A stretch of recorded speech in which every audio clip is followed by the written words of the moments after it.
Hi friends, money heist web series కున్నంత craze అంతా ఇంత కాదు. మీ అందరికీ మ్యాక్సిమం తెలిసే ఉండొచ్చు. ఈ వీడియోలో మీకు మనీ హైస్ట్ సీజన్ 1 మొత్తం ఎక్స్ప్లెనేషన్ ఇవ్వడం జరుగుతుంది, అన్ని ఎపిసోడ్స్. ఈ వీడియో చూస్తే మీరు కంప్లీట్ సీజన్ 1 చూసినట్టే. ఎలాగో సెప్టెంబర్ మంత్లో మనీ హైస్ట్ నుంచి ఫైనల్ సీజన్ రాబోతుంది. ఈలోగా మీరు 4 సీజన్స్ని 4 వీడియోస్లో కవర్ చేసేయచ్చు. చూసిన వాళ్ళకి ఆల్రెడీ రీక్యాప్లో యూజ్ అవుతుంది, చూడని వాళ్ళకి ఇది కంప్లీట్ సీజన్ చూసినట్టు ఉంటుంది. So friends, welcome back to my channel. ఇంకా లేట్ చేయకుండా ఈ దోపిడి దొంగల ప్రపంచంలోకి మనం ఎంటర్ అవుదాం.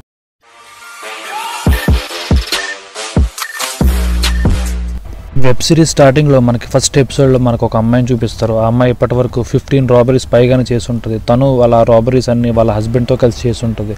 కాకపోతే ఒక రాబరీలో వాళ్ళ హస్బెండ్ చనిపోవడంతో తను అండర్ గ్రౌండ్కి వెళ్ళిపోతుంది. ఇంకా తను బయటకు రాకుండా తాకుంటూ ఉంటుంది. ఒక మార్నింగ్ తను బయటకు వచ్చి వాళ్ళ మమ్మీకి కాల్ చేస్తుంది. కాల్ చేసి నువ్వు ఎలా ఉన్నావంటే వాళ్ళ మమ్మీతో మాట్లాడుతూ ఉంటుంది. అప్పుడు వాళ్ళ మమ్మీ నువ్వు ఎక్కడున్నావని చెప్పి తను అడుగుతుంది. దీంతో తను నువ్వు ఒంటరిగానే ఉన్నావా అని చెప్పి వాళ్ళ మమ్మీని అడుగుతుంది. అవును, నేను ఒంటరిగానే ఉన్నానని చెప్పి తను వెనక్కి తిరిగి చూస్తుంది. వెనక్కి తిరిగి చూస్తే తన వెనకాల మొత్తం పోలీసు వాళ్ళందరూ తను ట్రాక్ చేస్తూ ఉంటారు. ఆ పోలీసు వాళ్ళే వాళ్ళ మమ్మీ ద్వారా ఆ అమ్మాయి ఎక్కడుందో కనుక్కోవడానికి ట్రై చేస్తూ ఉంటారు. అప్పుడు ఆ అమ్మాయి నువ్వు నన్ను గ్రాసరీ స్టోర్లో కలవచ్చు అని చెప్పి వాళ్ళ మమ్మీతో చెప్తుంది. తను వాళ్ళ మమ్మీ దగ్గరికి అలా వెళ్తూ ఉండగా ఒక వ్యక్తి తను ఆపి తన కార్లో కూర్చోమని చెప్తుంటాడు. ఇతనే మన వెబ్ సిరీస్లో మెయిన్ క్యారెక్టర్. నిజం చెప్తున్న ఫ్రెండ్స్, ఈ క్యారెక్టర్తో మీరు లవ్లో పడిపోతారు. Is the most intelligent person. అప్పుడు అమ్మాయి తన చేతిలో ఉన్న గన్ తీసి ఆ వ్యక్తిని నెత్తి మీద పెట్టి ఎవరిను పోలీసు అని చెప్పి బెదిరిస్తుంది. తనప్పుడు నేను పోలీసుని కాదు, నువ్వు వెళ్తున్న దగ్గరికి ఆల్రెడీ పోలీసులు వచ్చున్నారు మీ మమ్మీ దగ్గర అని చెప్పి తన చేతిలో ఉన్న కెమెరాలో ఆ ప్రూఫ్స్ కింద ఫొటోస్ని చూపిస్తూ ఉంటాడు. అప్పుడు అమ్మాయి కూడా నమ్ముతుంది. అసలు నువ్వు ఎవరని చెప్తే నువ్వు నన్ను ప్రొఫెసర్ అని పిలవచ్చు అని చెప్తాడు. అప్పుడు అమ్మాయి నువ్వు నన్ను ఎందుకు సేవ్ చేస్తున్నావు అని చెప్పి ప్రొఫెసర్ని అడుగుతుంది. అప్పుడు ప్రొఫెసర్ నేను ఒక దొంగతనం ప్లాన్ చేస్తున్నా. ఆ దొంగతనానికి ఎలాంటి మనుషులు కావాలంటే వాళ్ళ దగ్గర కోల్పోవడానికి కూడా ఇంకేం ఉండకూడదు, అలాంటి వ్యక్తులను గ్యాదర్ చేస్తున్నా అని చెప్తాడు. ఇంకా తన దొంగతనం చేసేది $2,400 మిలియన్ అని చెప్తాడు. దీంతో అమ్మాయి షాక్ అయ్యి తను కూడా టెంప్ట్ అయ్యి ఆ హైస్ట్లోకి అంటే దొంగతనంలోకి రావడానికి రెడీ అవుతుంది. అప్పుడు ప్రొఫెసర్ తనతో పాటు మొత్తం 8 మందిని ఒక టీమ్గా చేసుకుని ఉంటాడు. ఆ 8 మందికి ఆల్రెడీ ప్రీవియస్లో క్రిమినల్ రికార్డ్స్ ఉంటాయి, అంటే దొంగతనం చేసిన రికార్డ్స్ అనేవి ఆల్రెడీ ఉంటుంటాయి. అందరూ కలిసి సిటీకి దూరంగా పాడుపడ్డ ఒక బిల్డింగ్లో ప్లానింగ్ చేసుకుంటూ ఉంటారు. వాళ్ళు మొత్తం 5 నెలల పాటు ఆ దొంగతనాన్ని ఎలా చేయాలని చెప్పి ప్లానింగ్ చేసుకుంటూ డైలీ క్లాసెస్ తీసుకుంటూ ఉంటారు. ప్రొఫెసర్ వాళ్ళందరికీ క్లాసులు ఇస్తూ ఒక్కొక్కటికి ఎక్స్ప్లెయిన్ చేస్తూ ఉంటాడు.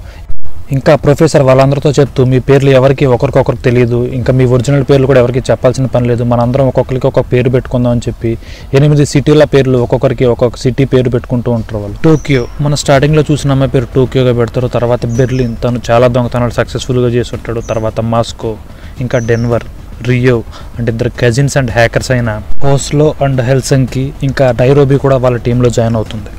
వాళ్ళందరూ కలిసి ఇప్పుడు దొంగతనం చేయబోయేది ఫ్యాబ్రికా నేషనల్ డి మోనిడా. అది ఒకప్పుడు మ్యూజియం, ఇప్పుడు దాన్ని నోటు ప్రింటింగ్ ప్రెస్లా మార్చాడు. అంటే దాంట్లో అన్ని కంట్రీస్కి నోట్స్ ప్రింట్ అవుతూ ఉంటాయి అన్నమాట.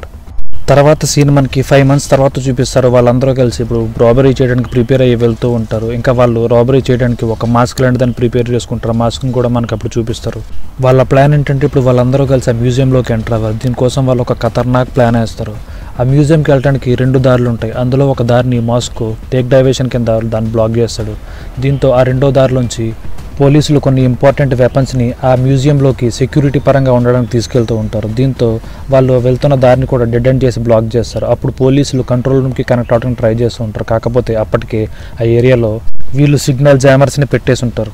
దీంతో ఆ పోలీసులు వాళ్ళు వేరే వాళ్ళకు కూడా హెల్ప్ కోసం కాంటాక్ట్ అవ్వలేరు. అప్పుడు 8 మంది మాస్క్లు వేసుకొచ్చి వాళ్ళని బెదిరించి 2 పోలీస్ ఆఫీసర్ని బందీ చేసి ట్రక్లో తీసుకుని 2 పోలీస్ ఆఫీసర్ డ్రెస్ వేరే వాళ్ళు వేసుకుని ఇంకా ఆ ట్రక్ డ్రైవర్ని కూడా వాళ్ళు మార్చేస్తారు. ఆ ట్రక్ డ్రైవర్ కింద బెర్లిన్ వెళ్తాడు. ఇంకా 2 అమ్మాయిలు టోక్యో అండ్ నైరోబీ ఇద్దరు కూడా నార్మల్ డ్రెస్లు వేసుకుని అక్కడ నుంచి ఆ కార్లో వెళ్తారు. తర్వాత మనకు కొంతమంది స్టూడెంట్స్ని చూపిస్తారు. ఈరోజు వాళ్ళు కూడా రాయల్ మ్యూజియంకి వెళ్తుంటారు. ఈ విషయం ఆల్రెడీ ప్రొఫెసర్కి తెలుసు.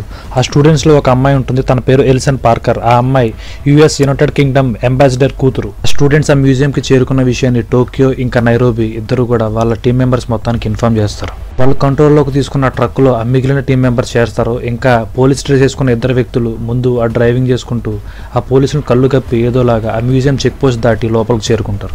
అలా టీం మొత్తం లోపలికి ఎంటర్ అయిన తర్వాత లోపల ఉన్న మనుషులందరినీ వాళ్ళు కాళ్ళు చేతులు కట్టేసి వాళ్ళందరినీ ఒక చోటకి చేర్చి వాళ్ళని కంట్రోల్లోకి తీసుకుంటారు. ఇంకా ఆ లోపల ఉన్న సీసీ కెమెరాలన్నింటినీ టోక్యో హ్యాక్ చేసి తన కంట్రోల్లోకి తీసుకుంటుంది. ఇంకా ఆ టీం మొత్తానికి బెర్లిన్ హెడ్గా ఉంటాడు. బెర్లిన్ ఇంకా మనుషుల్ని మ్యానిపులేట్ చేయడంలో కూడా చాలా ఎక్స్పర్ట్.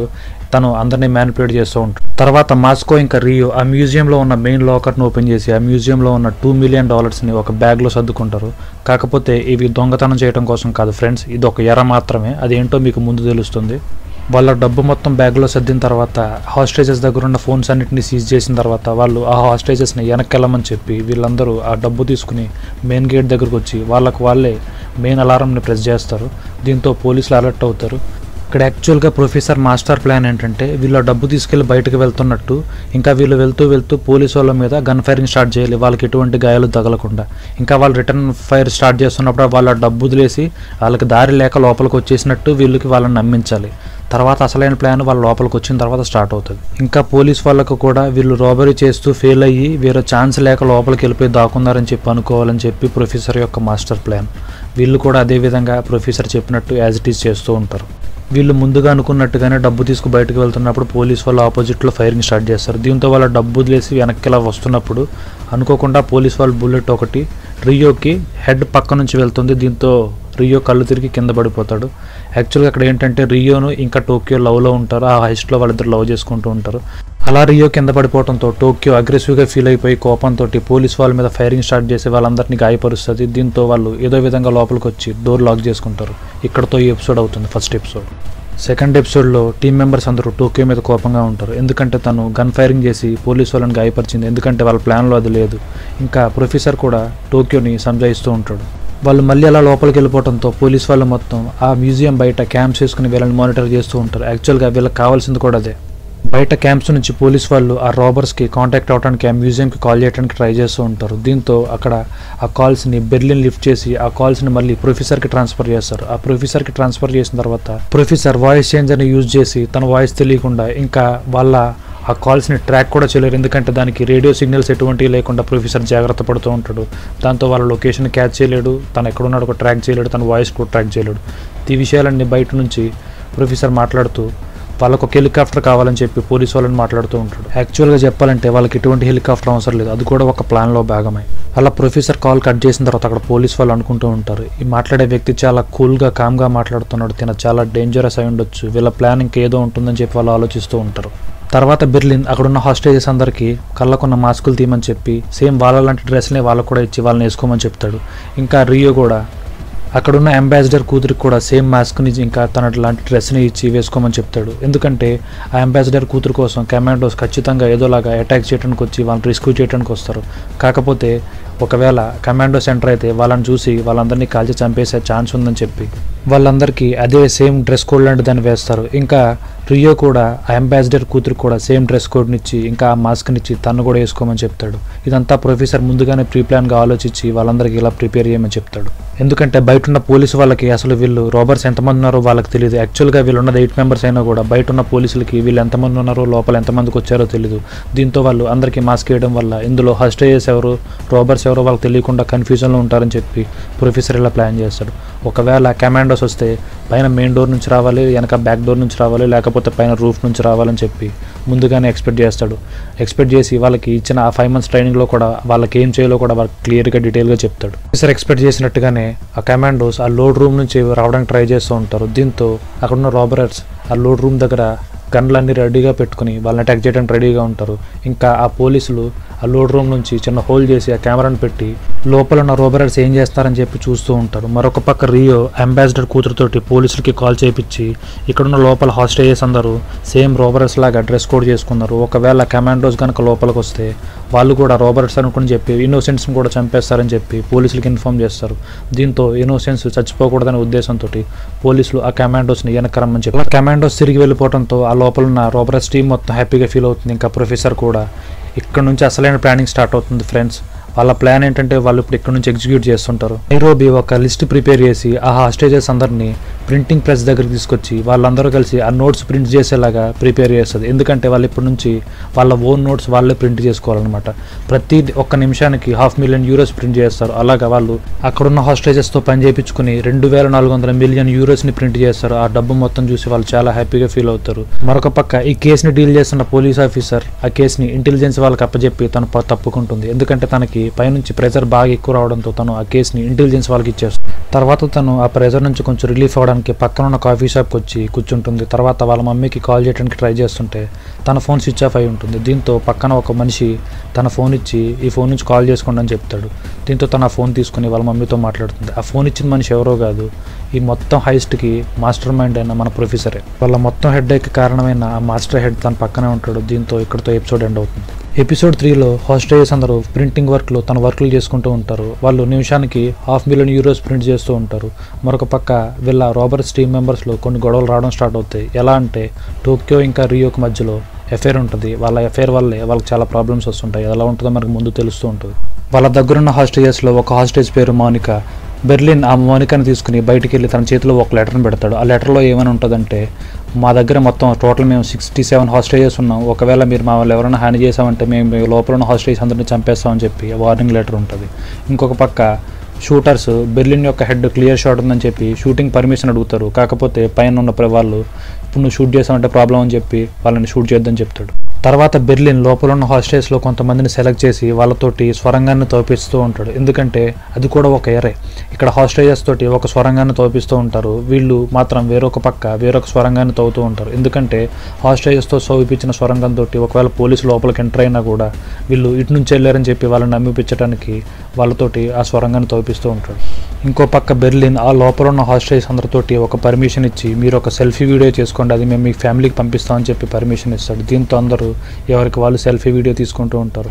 కాకపోతే ఆ లోపలున్న ఎలిసన్ పార్కర్ ఆ అంబాసిడర్ కూతురు సెల్ఫీ వీడియో చేయడానికి కొంచెం నర్వస్గా ఫీల్ అయితే అక్కడున్న రియో ఆ అమ్మాయి దగ్గరికి వెళ్ళి తనని కొంచెం సాఫ్ట్ చేసి నువ్వు కంగారు పడకు వీడియో చేసుకొని చెప్పి సాఫ్ట్ చేస్తూ ఉంటాడు. దీంతో అక్కడికి వచ్చి చూసిన టోక్యో దాన్ని అసూయగా ఫీల్ అయ్యి ఆ అమ్మాయి దగ్గరికి వెళ్ళి ర్యాష్గా ఆ ఫోన్ తన చేతి దగ్గర పెట్టేసి నువ్వు ఒక్కదానివి చేసుకొని అవసరం లేదు, నువ్వు పక్కకు రా అని చెప్పి రియోని తీసుకెళ్ళి రియోతో గొడవ పడుతూ ఉంటుంది. ఇదే ఛాన్స్గా తీసుకున్న ఎలిసన్ పార్కర్ తన ఇంటర్నెట్ను ఆన్ చేస్తుంది. అలా ఎలిసన్ పార్కర్ ఇంటర్నెట్ను ఆన్ చేయడంతో అది తెలుసుకున్న పోలీసు వాళ్ళకి దాని ద్వారా వాళ్ళు ఆ ఎలిసన్ పార్కర్ యొక్క ఫోన్ని హ్యాక్ చేస్తారు. దీంతో ఆ ఎలిసన్ పార్కర్ యొక్క ఫ్రంట్ క్యామ్ని వాళ్ళు యాక్సెస్ చేయగలుగుతారు. అప్పుడు పోలీసులు ఆ ఫ్రంట్ క్యామ్ ద్వారా లోపల అసలు ఏం జరుగుతుందో మొత్తం క్లియర్గా యాక్సెస్ చేయగలుగుతూ ఉంటారు. అప్పుడు రియో ఇంకా టోక్యో గొడవ పడుతున్న మధ్యలో కోపంతో టోక్యో వచ్చి తన దగ్గర ఉన్న ఫోన్ని నేలకేసి కొడుతుంది. దీంతో ఆ వీడియో కట్ అయిపోతుంది, ఆ యాక్సెస్ కనెక్షన్ కట్ అవుతుంది. కాకపోతే టోక్యో ఆ ఫోన్ పగలగొట్టే మిల్లీ సెకండ్స్ మధ్యలో ఆ ఫోను ఫ్రంట్ క్యామ్ వెళ్ళి రియో ఫేస్ కనబడుతుంది. దీంతో ఆ ఫోన్ పగిలిపోతుంది, కానీ కాకపోతే రియో యొక్క ఫేస్ మాత్రం క్లియర్గా రివీల్ అయిపోతుంది. దీంతో పోలీసు వాళ్ళు చాలా హ్యాపీగా ఫీల్ అవుతారు. ఎందుకంటే రియో యొక్క ఫేస్ అంటే కనీసం ఒక్కడ ఫేస్ అయినా చెప్పి ఆ రాబర్స్ దొరికిందని చెప్పి హ్యాపీగా ఫీల్ అయ్యి ఆ డిపార్ట్మెంట్ యొక్క హెడ్ ఇన్స్పెక్టర్ రెకెల్కి కాల్ చేసి ఇలా జరిగిన విషయం చెప్పి నువ్వు మళ్ళీ కేసుని ఛార్జ్ చేసుకోమని చెప్పి తనతో చెప్తాడు. తర్వాత ఇన్స్పెక్టర్ రెకెల్ ఆ వీడియోని మళ్ళీ చూపెట్టమని చెప్పి ఆ గోడకున్న హాస్టేజెస్ యొక్క సెల్ ఫోన్స్ అన్నింటినీ అండర్ ఛార్జ్లో ఉన్నాయని చెప్పి చూస్తూ ఉంటుంది. తర్వాత ఇన్స్పెక్టర్ రెకెల్ ప్రొఫెసర్కి కాల్ చేసి మాట్లాడుతూ ఉంటుంది. అప్పుడు ప్రొఫెసర్ లోపల ఉన్న వాళ్ళ హాస్టేజెస్కి మెడికల్ సపోర్ట్ని ఇంకా ఫుడ్ని కావాలని చెప్పి అడుగుతూ ఉంటాడు. అలా మాట్లాడుతూ ఉండగా రెకెల్ ప్రొఫెసర్తో మాట్లాడుతూ లోపల ఉన్న వన్ ఆఫ్ ది హాస్టేజెస్ యొక్క ఫేస్ మాకు దొరికింది, దాని ద్వారా మేము మిగతా వాళ్ళని కూడా పట్టుకుంటాం, మర్యాదగా మిగతా వాళ్ళని కూడా పంపిస్తే సరే మీకు జైలు శిక్ష తక్కువ పడేలా చేస్తాం, 8 yearsలో మీరు బయటకు వచ్చేలా చేస్తాం, లేదంటే మీకు శిక్ష ఎక్కువ పడుతుందని చెప్పి ప్రొఫెసర్కి వార్నింగ్ ఇస్తూ ఉంటుంది. అప్పుడు ప్రొఫెసర్ నవ్వుతూ we will activate plan C అని చెప్తాడు. అంటే ప్రొఫెసర్ దగ్గర ప్లాన్ సి కూడా ఉందని చెప్పి రికెల్కి చెప్తాడు. అప్పుడు రికెల్ ఏం చేయాలో అర్థం కాక సైలెంట్ అయిపోతుంది. తర్వాత ఆ మ్యూజియం మేనేజర్ ఉంటాడు, వాడి పేరు అతురు. వాడు మౌనికా తోటి నా ఆఫీస్లో ఎక్స్ట్రా జాకెట్ ఉంటుంది, ఆ జాకెట్లో ఎక్స్ట్రా ఫోన్ ఉంటుంది, ఆ ఫోన్ తోటి మీరు పోలీసులకి కాంటాక్ట్ అవ్వచ్చు, ఆ ఫోన్ తీసుకురామని చెప్పి మౌనికాతో అంటూ ఉంటాడు. తర్వాత ప్రొఫెసర్ బెర్లిన్తో కాంటాక్ట్ అయ్యి ఒకరి ఫోన్ ద్వారా రియో ఫేస్ బయటికి వెళ్ళింది, అలా ఏ హాస్టేజ్ ద్వారా ఆ ఫోను ఏ హాస్టేజ్ యూజ్ చేసి రియో ఫేస్ బయటికి వెళ్ళిందో కనుక్కోమని చెప్పి బెర్లిన్తో అంటాడు. దీంతో బెర్లిన్ కోపంతో అక్కడ ఉన్న హాస్టేజ్ దగ్గర అందరి దగ్గరికి వెళ్ళి మీ దగ్గర ఎవరి దగ్గర ఫోన్ ఉందని చెప్పి బెదిరించి వాళ్ళందరి బట్టలను తీయమని చెప్పి వార్నింగ్ ఇస్తూ ఉంటాడు. తర్వాత అక్కడ రియో వచ్చి నా ద్వారానే వెళ్ళిండొచ్చు అని చెప్పి బెర్లిన్తో అంటాడు. ఎలిసన్ పార్కర్ ఇంటర్నెట్ను ఆన్ చేసింది, అప్పుడు వెళ్ళిండొచ్చు అని చెప్పి రియో బెర్లిన్తో అంటాడు. అప్పుడు బెర్లిన్ రియోని తీసుకెళ్ళి ఒక చోట నువ్వు వర్క్లో సీరియస్గా లేవు, ఇలా అయితే నువ్వు వల్ల మీద మొత్తం అందరం ఇరుకులో పడతాం అని చెప్పి హౌస్లోని ఎల్సంకిని ఆర్డర్ వేసి రియోకి కరెక్ట్గా అర్థమయ్యేలా చెప్పమని చెప్పి వాళ్ళతో రియోని కొట్టిపిస్తాడు. తర్వాత లోపల ఉన్న రాబర్స్ డిమాండ్ ప్రకారం వాళ్ళు ఆ ఫుడ్ని పంపిస్తారు. దీంతో ఆ మ్యూజియం యొక్క డోర్ మళ్ళీ తెరుచుకుంటుంది. వాళ్ళు ఫుడ్ తీసుకుని మళ్ళీ ఆ మెయిన్ డోర్ని క్లోజ్ చేస్తారు. మరొక పక్క రియో ఫేస్ మొత్తం న్యూస్ ఛానల్స్ అన్నింటిలో పబ్లిక్ చేసి అతను ఎవరో కనుక్కోవడానికి ట్రై చేస్తూ ఉంటారు పోలీస్ వాళ్ళు. మరొక పక్క మౌనిక ఆ లోపల ఎక్స్ట్రా జాకెట్లో ఉన్న ఫోన్ కోసం వెళ్ళి ఆ ఫోన్ తీసుకోవడానికి ట్రై చేస్తుంది. తను ఏదో విధంగా ఫోన్ తీసుకుని తన పాకెట్లో పెట్టుకుంటాడు. తర్వాత ఇన్స్పెక్టర్ రికెల్ కాఫీ షాప్ దగ్గరకు వచ్చి కాఫీ తాగుతూ కాల్లో మాట్లాడుతుంది. అక్కడే ప్రొఫెసర్ కూడా ఉంటాడు. నేను ఈ జూన్లో అయితే ఇంకా ప్రొఫెసర్ పని ఖతం అయిపోయింది అనుకున్నా. తను వాళ్ళ కాల్లో మాట్లాడుతూ మనకి 2 ఫొటోస్ దొరికేసాయి, 2 రాబర్స్ ఫొటోస్ దొరికేసాయి అని చెప్పి మాట్లాడుతూ ఉంటుంది. అలా మాట్లాడుతూ ఉండగా తను వాట్సాప్ చూస్తూ ఫొటోస్ కోసం చూస్తూ ఉంటుంది. అప్పుడు వెనుకున్న ప్రొఫెసర్ కూడా ఆ ఫొటోస్ ఏంటని చూడడానికి ట్రై చేస్తూ ఉంటాడు. అప్పుడు సడన్గా రికెల్ ప్రొఫెసర్ని నేలకేసి కింద నొక్కిపెట్టి నీ పని ఇంకా అయిపోయింది, అసలు నువ్వెవరు నాకు తెలిసిపోయింది, ఎక్కడుంది కెమెరా ఎక్కడుంది, ఇంకా రికార్డర్ ఎక్కడుందని చెప్పి అడుగుతాడు. అప్పుడు ప్రొఫెసర్ ఏంటని అడిగితే నువ్వు ప్రెస్సే కదా, నువ్వు రికార్డ్ చేస్తున్నాను, మరి నన్ను ఎందుకు ఫాలో అవుతున్నావు అని చెప్పి అంటుంది. అప్పుడు ప్రొఫెసర్ కొంచెం కూల్ అయ్యి నిన్ను రిపోర్టర్ని కాదు, కావాలంటే చెక్ చేసుకున్న దగ్గర ఏం లేవని చెప్పి అంటాడు. దీంతో తను చెక్ చేసిన తర్వాత తన రిపోర్టర్ కావడం తెలుస్తుంది. దీంతో తను చల్లబడుతుంది. మరొక పక్క లోపల ఉన్న హాస్టేజెస్లో మౌనిక అబాషన్ పిల్ని కూడా డిమాండ్ చేస్తుంది. దీంతో తన అబాషన్ పిల్లి వేసుకోవడానికి ట్రై చేస్తూ ఉంటుంది. అసలు మౌనికకి ఇంకా లోపల ఆ మ్యూజియం మేనేజర్ అయిన అటూరోకి ఎఫ్ఐఆర్ ఉంటుంది. ఆల్రెడీ అటూరోకి మ్యారేజ్ అయిపోయి ఉంటుంది, అయినా సరే మౌనికతో ఎఫ్ఐఆర్ అవుతూ ఉంటుంది. దీంతో తన అబాషన్ పిల్లు వేసుకోవడానికి ట్రై చేస్తూ ఉండగా అక్కడికి డెన్వర్ వచ్చి నువ్వు ఇలా అబాషన్ చేసుకోవద్దు, అలా బిడ్డను చంపొద్దని చెప్పి మాట్లాడుతూ ఉంటాడు. తను అలా మాట్లాడుతూ ఉండగా అక్కడికి బెర్లిన్ వస్తాడు. బెర్లిన్ వచ్చి మౌనికని అక్కడి నుంచి వెళ్ళిపోమని చెప్తాడు. మౌనిక అలా వెళ్తూ ఉండగా తన పాకెట్లో ఉన్న ఫోన్ మెసేజ్ టోన్ మోగుతుంది. దీంతో తన దగ్గర ఫోన్ ఉందని చెప్పి బెర్లిన్ గుర్తిస్తాడు. అప్పుడు బెర్లిన్ డెన్వర్తో చెప్పి మౌనికని చంపేమని చెప్తాడు. ఇక్కడే బెర్లిన్ యొక్క అసలు రంగు కనపడుతుంది. అసలు యాక్చువల్గా ప్రొఫెసర్ యొక్క రూల్ ఏంటంటే లోపల ఉన్న హాస్టేజెస్ ఎవరికి కూడా ఎటువంటి హాని జరగకూడదు, వాళ్ళు ఎవరిని కూడా చంపకూడదు. కాకపోతే బెర్లిన్ మాత్రం మౌనికని చంపమని చెప్పి డెన్వర్కి ఆర్డర్ చేస్తాడు. దీంతో డెన్వర్ మౌనికని తీసుకెళ్ళి ఒక బాత్రూంలో చంపడానికి ఒక గోళీని అంటే ఒక బుల్లెట్ని పేలుస్తాడు. కాకపోతే తను పేల్చడు, తన్ని సైడ్కి పేలుస్తాడు. ఎందుకంటే డెన్వర్కి మౌనికని చంపడం ఇష్టం ఉండదు, ఎందుకంటే తను కడుపుతూ ఉండదని చెప్పి తను చంపడానికి ఇష్టపడ్డు. అప్పుడు మౌనిక తనకు ఒక సలహా ఇస్తుంది, కావాలంటే నువ్వు నా తొడ మీద షూట్ చేయి, దీంతో రక్తం కారుతుంది. అప్పుడు బెర్లిన్ నేను చచ్చిపోయానని చెప్పి అనుకుంటాడు. కాకపోతే నేనేదో ఒక లాకర్లో దాక్కుని ఉంటా అని చెప్పి అంటుంది. దీంతో అలానే డెన్వర్ మౌనిక యొక్క తొడ మీద షూట్ చేస్తాడు. దీంతో రక్తం చూసి బెర్లిన్ మౌనిక చనిపోయిందని చెప్పి అనుకుని అక్కడి నుంచి వెళ్ళిపోతాడు. మరొక వైపు రియోని బాగా కొట్టుండడంతో ఆ రక్తాన్ని చూసిన టోక్యో మెంటలేకపోతుంది. దీంతో అక్కడున్న 3 సీక్రెట్ కెమెరాని పేల్చేసి ప్రొఫెసర్కి కాల్ చేసి ఇంకొకసారి కనుక రియో మీద ఎవరైనా చేయి చేసుకుంటే అది బెర్లిన్ అయినా సరే ఇంకా ఎవరైనా సరే వాళ్ళందరినీ నేను షూట్ చేసి చంపేస్తా అని చెప్పి ప్రొఫెసర్కి వార్నింగ్ ఇస్తుంది. ఇంకా ప్రొఫెసర్ కూడా కోపంతో రియోని టోక్యోని అంటూ ఉంటాడు, మీ వల్లే మొత్తం మీ ఫేస్లు బయటకు వెళ్ళినాయి అని చెప్పి అంటూ ఉంటాడు. మీరు చేసిన పనుల వల్ల మొత్తం ఇప్పుడు టీం మొత్తం ఇబ్బందులు పడింది, మన ప్లానింగ్ మొత్తం నాశనం అయిపోయేలా ఉందని చెప్పి టోక్యోని కోపడుతూ ఉంటాడు. టోక్యో ఫేస్ పోలీసుల దగ్గరికి ఎలా వెళ్ళిందంటే ఒకప్పుడు రియో టోక్యో ఆ లోపల ఉన్న బ్యాంక్ని అబ్జర్వ్ చేయడానికి వచ్చి ఉంటారు. ఆ విషయం సీసీ కెమెరాలో రికార్డ్ అవడంతో వాళ్ళిద్దరి ఫొటోస్ పోలీసుల దగ్గరికి వెళ్ళిపోతాయి. అప్పుడు ఇన్స్పెక్టర్ రికెల్ ప్రొఫెసర్కి కాల్ చేసి మీరు మర్యాదగా లొంగిపోండి, ఆల్రెడీ మా దగ్గర 2 మెంబర్స్ ఫొటోస్ ఉన్నాయి, దొరికిపోతే మీకే మంచిది, లేకపోతే చాలా నష్టపోతారని చెప్పి వార్నింగ్ ఇస్తుంది. అప్పుడు ప్రొఫెసర్ చాలా తెలివిగా సమాధానం చెప్తూ చిన్నప్పటి నుంచి ఎప్పుడు ఆట ఆడినా సరే పోలీసులే దొంగలను పట్టుకోవాలి తప్ప ఏ దొంగ వెళ్ళి పోలీసుల దగ్గర దొరికిపోడు కదా అని చెప్పి తనతో మాట్లాడి ఆ ఫోన్ కాల్ కట్ చేస్తాడు. అలా ప్రొఫెసర్ కాల్ కట్ చేసిన తర్వాత ప్రొఫెసర్ సెల్ ఫోన్కి వేరే కాల్ వస్తుంది. ఆ కాల్ చేసింది ఎవరో కాదు, ఇన్స్పెక్టర్ రికెల్ యొక్క మదర్. స్టార్టింగ్లో ప్రొఫెసర్ ఇన్స్పెక్టర్ రికెల్కి ఫోన్ ఇచ్చి వాళ్ళ మమ్మీకి కాల్ చేసుకోమని చెప్తాడు. దీంతో ఇన్స్పెక్టర్ రికెల్ యొక్క ఫోన్ కలవకపోవడంతో ఎమర్జెన్సీ అవడంతో వాళ్ళ మమ్మీ ఆ నెంబర్కి కాల్ చేసి ఇన్స్పెక్టర్ రికెల్ ఉందా అని చెప్పి ప్రొఫెసర్ని అడుగుతుంది. దీంతో అప్పుడు ప్రొఫెసర్ ఇదే వంకగా తీసుకుని ఆ ఫోన్ తీసుకుని పోలీసులు ఉన్న క్యాంప్ దగ్గరికి వెళ్ళి అసలు అక్కడ ఏం జరుగుతుందో మొత్తం అబ్జర్వ్ చేద్దామని ఆ వంకతోటి ఇన్స్పెక్టర్ రికెల్ దగ్గరికి ఆ ఫోన్ తీసుకెళ్ళిస్తాడు. దీంతో ఎమర్జెన్సీలో ఉండడంతో ఇన్స్పెక్టర్ రికెల్ కూడా అది అబ్జర్వ్ చేయకుండా వాళ్ళ మమ్మీతో ఫోన్ మాట్లాడుతుంది. ఆ ఫోన్ మాట్లాడేసిన తర్వాత వాళ్ళిద్దరూ కలిసి ఆ కాఫీ షాప్లోకి వెళ్ళి మాట్లాడుతూ ఉంటారు. అలా మాట్లాడుతూ ఇన్స్పెక్టర్ రికెల్ ప్రొఫెసర్ చేతి మీద చేయి వేసి నువ్వు చాలా మంచివాడు అంటూ తనతో మాట్లాడుతూ ఉంటుంది. ఇక్కడ మీరు అబ్జర్వ్ చేస్తే ప్రొఫెసర్ ఎంత తెలివైనడంటే ఇన్స్పెక్టర్ రికెల్ను కూడా పటాయించి మ్యాప్లో పెట్టేశాడు.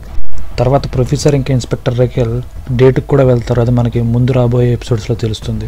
లోపల ఉన్న రాబర్స్ మాట్లాడుకుంటూ డెన్వర్ మౌనికని కాల్చి చంపేశారని మాట్లాడుకుంటూ ఉంటారు, ఇలా చేయకూడదని మాట్లాడుకుంటారు. కాకపోతే ఆ ఇన్స్ట్రక్షన్ ఇచ్చింది బెర్లిన్ అని చెప్పి డెన్వర్ వాళ్ళతో చెప్తూ ఉంటాడు. అది అలా మాట్లాడుకుంటూ ఉండగా అక్కడికి మాస్కో వచ్చి ఇవన్నీ వింటుంటాడు, ఇంకా షాక్ అవుతూ ఉంటాడు. ఎందుకంటే మాస్కో ఎవరో కాదు, డెన్వర్ యొక్క ఫాదర్. అవన్నీ వింటూ మాస్కో డెన్వర్ దగ్గరికి వెళ్ళి చూస్తున్నప్పటికీ డెన్వర్ బాత్రూంలో రక్తాన్ని కడుక్కుంటూ ఉంటాడు. దీంతో వాళ్ళ కొడుకు ఒక హత్య చేశాడని చెప్పి బాధతోటి తను గుండె స్ట్రోక్ వచ్చి కింద పడిపోతాడు. కాకపోతే అసలు డెన్వర్ మౌనికాని చంపి ఉండడు. కాకపోతే ఆ విషయం అక్కడ ఎవరికీ తెలియదు, ఒక డెన్వర్కి తప్ప. తర్వాత మాస్కో స్పృహలోకి వచ్చిన తర్వాత ఆ బాధ తట్టుకోలేక తన సరెండర్ అయిపోవడానికి ఆ మ్యూజియం యొక్క మెయిన్ డోర్ని ఓపెన్ చేస్తాడు. దీంతో వాళ్ళు షూట్ చేయడానికి రెడీగా ఉంటారు. ఇంకా తన ఫేస్ని చూడడానికి ట్రై చేస్తూ ఉంటారు. దీంతో డెన్వర్ వచ్చి తన ఫేస్ని కవర్ చేసి తన ఫాదర్ని పక్కకు లాగేస్తాడు. ఇంకా ఆ డోర్ని కూడా క్లోజ్ చేస్తాడు. అప్పుడు డెన్వర్ వాళ్ళ ఫాదర్ తోటి, నువ్వు ఇలా చేస్తే మొత్తం మనందరం దొరికిపోతాం, ఇంకా నువ్వు కంగారు పడుకో, నేను మౌనికని చంపలేదు, ఈ విషయం బెర్లిన్ తెలియకుండా చూడని చెప్పి వాళ్ళ ఫాదర్తో చెప్తాడు. తర్వాత ఆ టీం మెంబర్స్ మొత్తం అక్కడున్న హాస్టేజెస్ అందరికీ సేమ్ వాళ్ళంటి గెటప్ వేసి ఆ టెర్రస్ పైకి తీసుకొచ్చి అక్కడ నిలబెడతారు. తర్వాత అలా మాట్లాడుతూ ఉండగా వాళ్ళు ఆ మౌనిక గురించి మాట్లాడుతున్నప్పటికీ అత్తూరు వాళ్ళ మీద కొబ్బడి వాళ్ళని కొట్టడానికి వస్తాడు. అలా కొడుతూ ఉండగా వాళ్ళందరూ కింద కూర్చుంటారు. కాకపోతే అత్తూరు ఒక్కడే నుంచుంటాడు. దీంతో అక్కడున్న కింద పోలీసులు అత్తూరుని ఆ గ్యాంగ్ లీడర్ అయి ఉంటాడని చెప్పి తన్ని షూట్ చేయడానికి ట్రై చేస్తూ ఉంటారు. అదేవిధంగా అక్కడున్న స్నైపర్స్ అత్తూరుని షూట్ చేస్తారు. దీంతో అత్తూరు కింద పడిపోతాడు. అప్పుడు అతనున్న ఫేస్ మాస్క్ ఓపెన్ అవుతుంది. అప్పుడు వాళ్ళు ఆ కెమెరాలో చూసి వాళ్ళు షూట్ చేసింది రాబర్ అని కాదని ఒక హాస్టేజ్ అని చెప్పి షాక్ అవుతారు. ఇక్కడతో ఈ ఎపిసోడ్ ఎండ్ అవుతుంది. తర్వాత 5th ఎపిసోడ్ స్టార్టింగ్లో మనకి డెన్వర్ ఇంకా మాస్కో ఆ బుల్లెట్ తగిలిన అత్తూరుని కిందకి తీసుకొస్తూ ఉంటారు. తను ఇంకా చనిపోయి ఉంటాడు. కాకపోతే ఆల్మోస్ట్ చాలా గట్టిగా గాయం తగలటంతో తను ఎప్పుడన్నా చనిపోవచ్చు అనే సిచ్యువేషన్లో ఉంటాడు.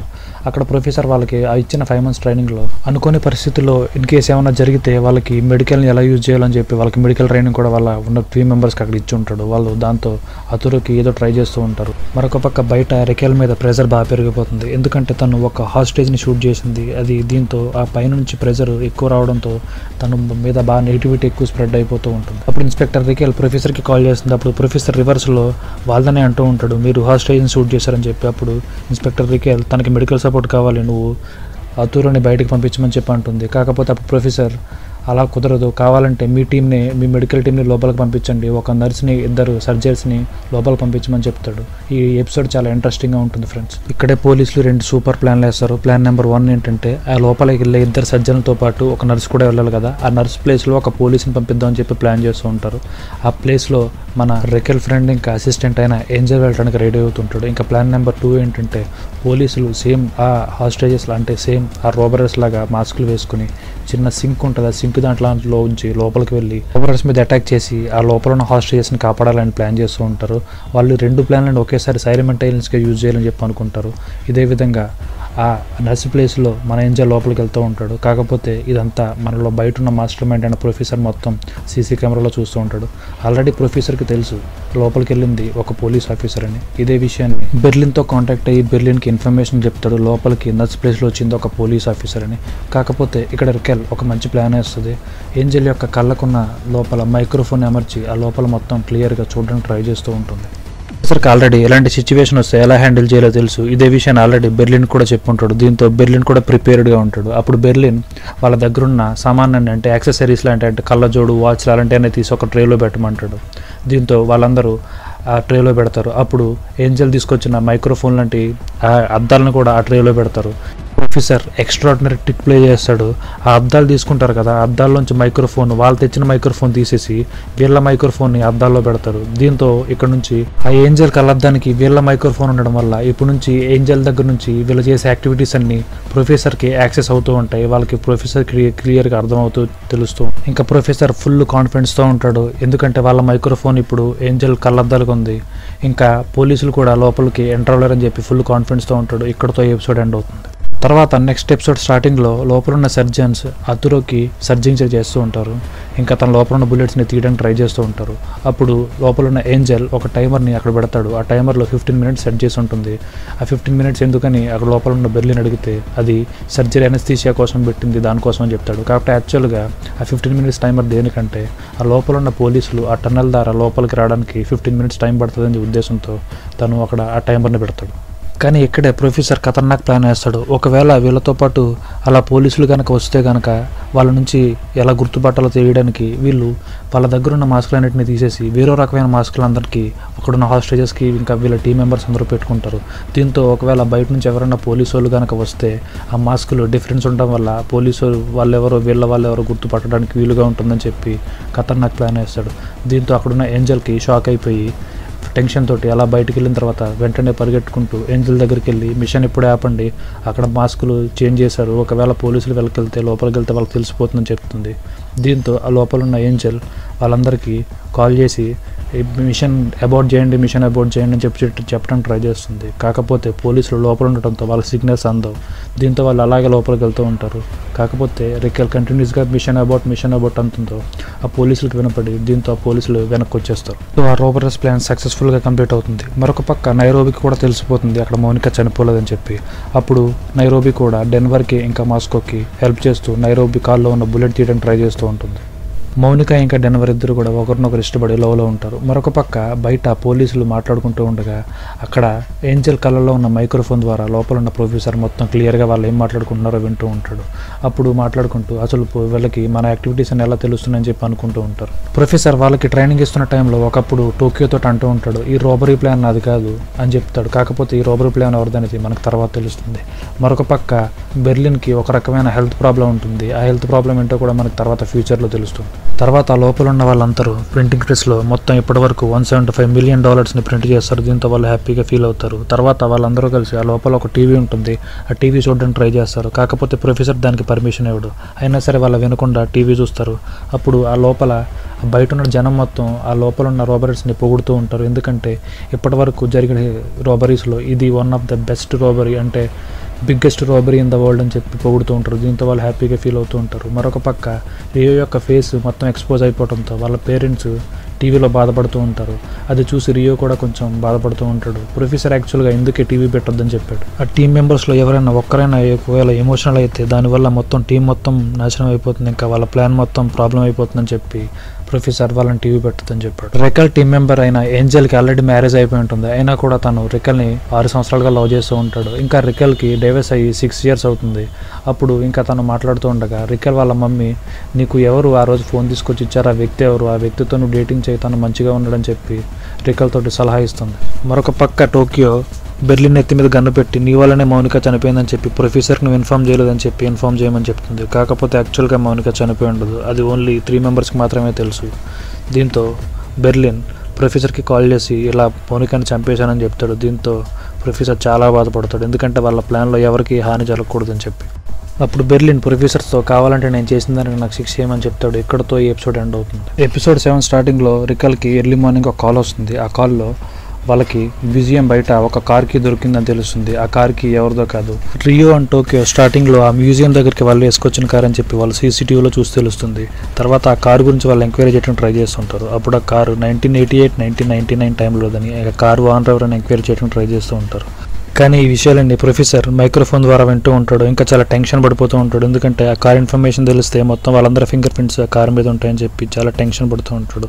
ఇంకా కన్ఫర్మేషన్ చేసుకోవడానికి ప్రొఫెసర్ హెల్సాంకికి కాల్ చేస్తాడు, ఎందుకంటే ప్రొఫెసర్ హెల్సాంకికి $1000 ఇచ్చి ఆ కార్ని నాశనం చేయమని చెప్పి పంపిస్తాడు. కాకపోతే హెల్సాంకి దాన్ని నాశనం చేయకుండా ఒక చోట డంప్ యార్డ్లో పడేస్తాడు. ఇంకా ఆ $1000 కూడా తన దగ్గర పెట్టుకుంటాడు. దీంతో ప్రొఫెసర్ కోప్పడతారు, నీకు 2000 మిలియన్ యూరోస్ వస్తుంటే నువ్వు కనీసం $1000 కోసం కక్కుర్తుపడ్డావు అని చెప్పి తిట్టి కాల్ కట్ చేస్తాడు. తర్వాత ప్రొఫెసర్ ఆ డంప్ యార్డ్ ఎక్కడ ఉందో తెలుసుకుని ఆ కార్ వెతికి దానికి ఉన్న ప్రూఫ్స్ని నాశనం చేయడానికి వెళ్దామని చెప్పి ట్రై చేసి వెళ్తూ ఉంటాడు. ఈలోగా ప్రొఫెసర్కి కాల్ వస్తుంది. కాల్ చేసి రికెల్ ప్రొఫెసర్తో అంటుంది, మీరు మర్యాదగా మాకు 8 hostagesని వదిలిపెట్టమని చెప్పి అంటుంది. ప్రొఫెసర్ అప్పుడు ఏం పట్టించుకోకుండా కాల్ కట్ చేసి ప్రూఫ్స్ని నాశనం చేయడానికి బయలుదేరతాడు. అలా వెళ్ళి డంప్ యార్డ్లో కారు వెతుకుతూ ఉండగా అక్కడికి ఆ డంప్ యార్డ్ మేనేజర్ రావడంతో ప్రొఫెసర్ వేరే చాయిస్ లేక అక్కడ పక్కన ఉన్న ఒక కార్లో దాక్కుంటాడు. దీంతో డంప్ యార్డ్ మేనేజర్ ఆ కార్ని పైకెత్తి నాశనం చేయడానికి ట్రై చేస్తుంటాడు. ఆ డంప్ యార్డ్ మేనేజర్కి అర్థమవుతుంది లోపల ఒక వ్యక్తి ఉన్నాడని చెప్పి. ఇంకా ఆ కార్ని కిందకి దింపి ఆ వ్యక్తి మీదకి, అంటే మన ప్రొఫెసర్ మీదకి తన దగ్గర కుక్కను వదిలేస్తాడు. దీంతో ప్రొఫెసర్ భయపడి అక్కడి నుంచి పారిపోతాడు. అలా మళ్ళీ తర్వాత తిరిగి వచ్చేసిన తర్వాత ప్రొఫెసర్కి ఇన్స్పెక్టర్ రేఖల దగ్గర నుంచి కాల్ వస్తుంది. ఇంకా తను డేట్కి పిలుస్తుంది, ఎందుకంటే తనకు తెలియదు కదా ఆ ప్రొఫెసరే మాస్టర్ మైండ్ అని. తర్వాత మళ్ళీ పోలీస్ డిపార్ట్మెంట్ నుంచి ప్రొఫెసర్కి కాల్ వస్తుంది, మీరు 8 hostagesని మాకు రిలీజ్ చేయమని చెప్పి. కాకపోతే ప్రొఫెసర్ ఒక ఆఫర్ ఇస్తాడు, మీరు 8 hostagesని అడుగుతున్నారు కాబట్టి రిలీజ్ చేస్తా, కాకపోతే ఆ లోపల ఎలిసన్ పార్కర్ని మాత్రం రిలీజ్ చేయని చెప్తాడు, ఎందుకంటే తనే మెయిన్ కాబట్టి. ఇంకా ప్రొఫెసర్ వాళ్ళకి 2 choices కూడా ఇస్తాడు, మీకు 8 మంది హాస్టేజ్ని రిలీజ్ చేయాలా లేకపోతే ఒక ఎలిసన్ పార్కర్ని రిలీజ్ చేయాలని చెప్పి. దీంతో పక్కనున్న పోలీస్ వాళ్ళందరూ ఎలిసన్ పార్కర్ పేరు ఎత్తడంతో రికెల్ కూడా వాళ్ళ ప్రెజర్ తోటి ఎలిసన్ పార్కర్ అని చెప్పి ప్రొఫెసర్తో ఉంటుంది. ప్రొఫెసర్కి కూడా వాళ్ళ చాయిస్ తెలిసిన పరకర అయ్యుండే కావాలి. తర్వాత ప్రొఫెసర్ ఏం చేస్తాడంటే వీళ్ళిద్దరి మధ్యన కాన్వర్జేషన్ని మీడియాలో రిలీజ్ చేస్తాడు. చూడండి, ఒక హై ప్రొఫైల్ యొక్క కూతురు కోసం 8 మంది హాస్టేజెస్ని ఈ పోలీసులు వాళ్ళు ఎలా వద్దని చెప్తున్నారు అని చెప్పి. దీంతో మీడియా మొత్తంలో ఇంకా పబ్లిక్లో డిపార్ట్మెంట్ మీద ఇంకా ఇన్స్పెక్టర్ రికల్ మీద నెగిటివిటీ కూడా స్ప్రెడ్ అయిపోతూ ఉంటుంది. ఈ టైం గ్యాప్లో తను ఆ ప్రూఫ్స్ని నాశనం చేయడానికి మళ్ళీ ప్రొఫెసర్ ఆ డంప్ యార్డ్ దగ్గరికి వెళ్తాడు. కాకపోతే ఈసారి బాగా ప్రిపేర్డ్ అయి వెళ్తాడు. అలా వెళ్ళి అలా వెతుకుతూ ఉండగా అక్కడ ఆ కార్ కనపడడంతో కొన్ని స్పిరిట్లను యూజ్ చేసి అక్కడ ఉన్న ఫింగర్ ప్రింట్స్ అన్నిటిని క్లీన్ చేస్తూ ఉంటాడు. ఇంకా బెర్లిన్ చేసిన తప్పుకి పనిష్మెంట్ పడాలని చెప్పి బెర్లిన్ ఫింగర్ ప్రింట్స్ ఉన్న తన కోట్ బటన్ని అక్కడ కావాలని వదిలేస్తాడు.